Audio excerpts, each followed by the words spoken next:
The farmer and the goose. কৃষক এবং হাঁস। ওয়ান্স আপন এ টাইম, একদা এক সময়, farmer and his wife had a wonderful Goodge.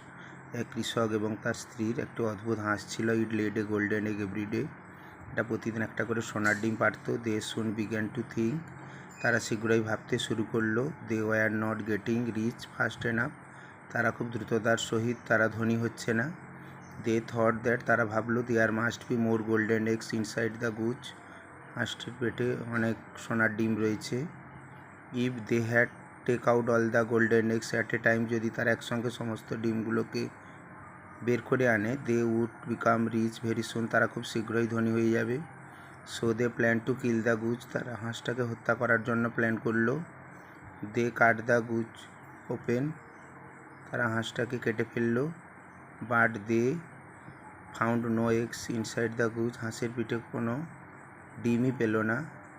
It's insides were like that of any other goose. অন্য হাঁসের মতো এরও পেটে কোনো ডিমই ছিল না। They became poor again. তারা আবার দরিদ্র হয়ে গেল। Moral, one who desires more loses all. একজন যিনি অনেক কিছু চান, বেশি চান, তিনি সব কিছু হারান। Thank you.